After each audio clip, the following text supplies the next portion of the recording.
To better understand the current state of modern-day media manipulation, we must first look at the father of propaganda, Edward Bernays. His influence on the 20th century rivaled that of his uncles, Sigmund Freud, as Bernays pioneered the idea of crowd psychology with Freud's psychoanalytical ideas in what would become a new political ideal on how to control the masses.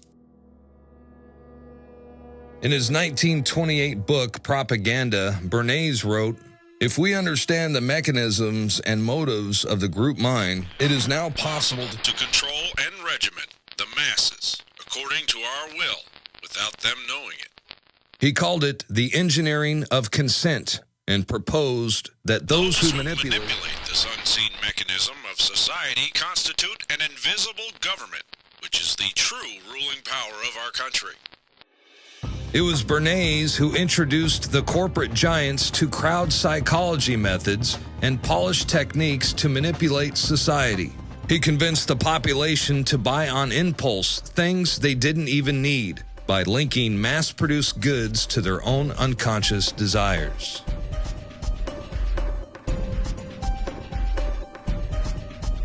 The tobacco industry hired Bernays to persuade women to take up smoking, and the Alcoa Aluminum Company asked him to drive the campaign for the national fluoridation of our water supply.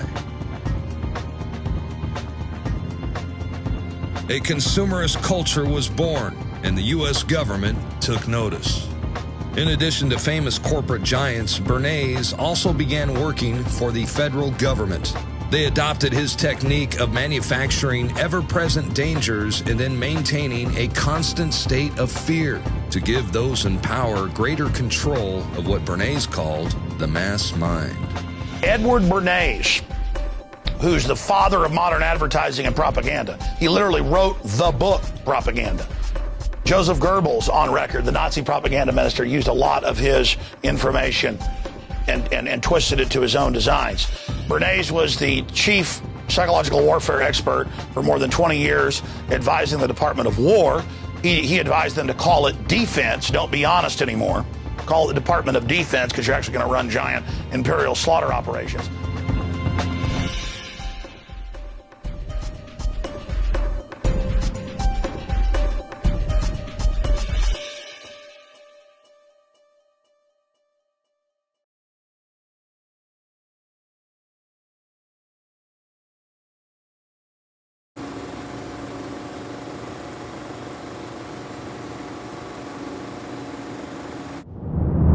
You can turn back now, or learn the stuff they don't want you to know.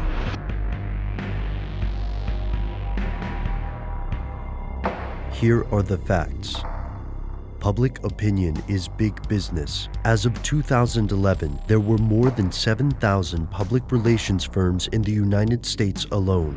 These companies work on behalf of corporations, trade organizations, or individuals who hope to put a positive spin on their image. Whether it's a celebrity trying to salvage his or her reputation after a meltdown, a musician promoting an album, or a business combating negative press, chances are you've recently encountered PR work and you might not have known. There's no denying the importance of this multi-billion-dollar industry, but what exactly is it? How does it work? And who invented it? Here's where it gets crazy. The art of modern public relations can be generally traced to one man, Edward Bernays. There were other earlier innovators, but none altered the social landscape of North America as profoundly. Born in Vienna, Austria in 1891, Bernays' family moved to New York City about a year after his birth. He was the nephew of Sigmund Freud, and like his uncle, Bernays was captivated by the convoluted processes of the human mind. Bernays often consulted his uncle's work, and he was the first to incorporate psychology and other social sciences into PR. Yet where Freud sought to uncover motivations, Bernays sought to mask them, and Bernays' clients were companies rather than individuals. For example, one of his early cases involved Lucky Strike cigarettes in the 1920s. The American Tobacco Company asked him to expand sales. Women would be an ideal market, but there were problems. First, women didn't care for the green packaging of Lucky Strikes, and the manufacturer concluded that changing the color was too expensive. Second, it was taboo for women to smoke in public. Bernays took a unique approach to these obstacles. First, he recommended that if the packs must stay green, they should make green the premier color of the fashion season.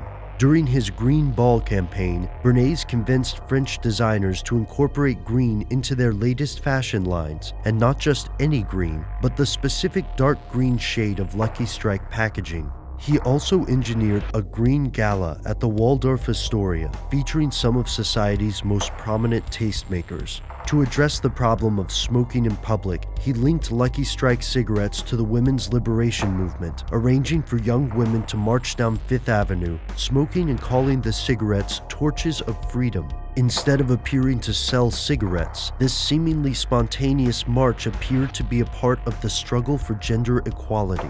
Suddenly, Lucky Strike cigarettes didn't just have packaging that matched the latest Parisian fashions, they also made a statement about women's equality. It's easy to see how these associations could skew market opinion, and the campaign was enormously successful. If you're like most people, then you probably assume that you know where your opinions come from. And if you're like most people, you're probably wrong.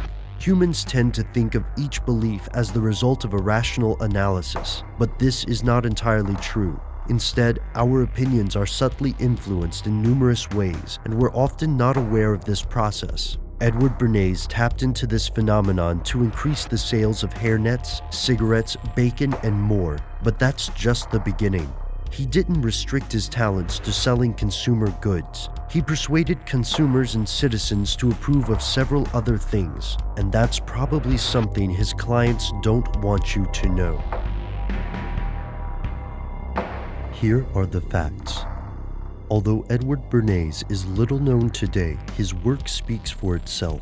In an earlier episode, we explored Bernays' campaign to popularize smoking among women.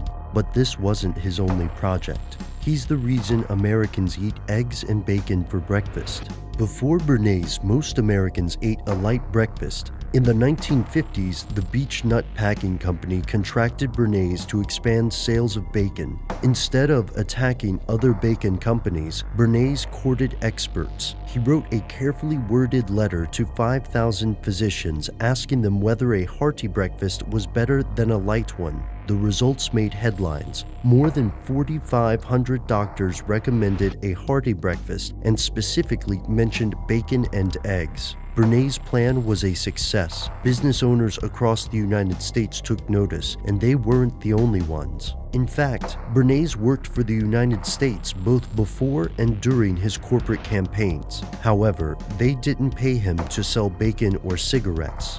They paid him to sell wars. Here's where it gets crazy. In 1917, President Woodrow Wilson formed the Committee on Public Information, or CPI, which raised support for U.S. engagement in World War I. Bernays worked for the organization, which was headed by George Creel. They briefed President Wilson, directing him in the use of propaganda. The CPI hired thousands of 4-minute men, speakers who were trained to speak about the war for 4 minutes during community events. The men at CPI believed that the average attention span was about 4 minutes. Bernays' work was successful, and the United States eventually did enter World War I. His work didn't stop there. Over the years, Bernays consulted with other presidents, Eisenhower, Hoover, and more, while continuing to consult with businesses. Often his client base overlapped in strange ways. When the United Fruit Company was unhappy with the democratic government of Guatemala in the 1950s, they first pulled strings with the U.S. Embassy. Under the previous dictatorship, United Fruit had enormous control over the country. They had tax exemptions, a large degree of autonomy, and controlled the country's railroad and post office. Yet the new presidents refused to support United Fruit's control of the nation. They also allowed the Communist Party to operate openly. Unfortunately for those presidents and Guatemala, United Fruit had high-level connections. Allen Dulles, the director of Central Intelligence, was a stakeholder in United Fruit, and his brother, John Foster Dulles, was Secretary of State. But United Fruit still needed to convince Congress and the American public, so they hired Edward Bernays. Bernays persuaded Congress and the administration that attacks on United Fruit were proof of communist subversion, and that President Arbenz was a communist himself. According to the CIA report, he sent correspondents from Time, Newsweek, the New York Times, and Chicago Tribune to report on communist activities in Guatemala. As the coup took place, Bernays persuaded the American public that the CIA-backed military juntas were actually freedom fighters stopping the spread of communism. Bernays' work paved the way from the 1954 coup of Guatemala, which triggered a civil war that would last for 4 decades. By the time this war ended, hundreds of thousands had died. Bernays' work attracted several notable fans, including Nazi propagandist Joseph Goebbels, who based his strategies on Bernays' theories. This isn't to say that Bernays was necessarily a bad man, just very, very good at what he did. And Goebbels wasn't the only person to copy Bernays' work. PR agencies across the planet use Bernays' techniques every day, influencing your opinion about products, countries, and of course, politics.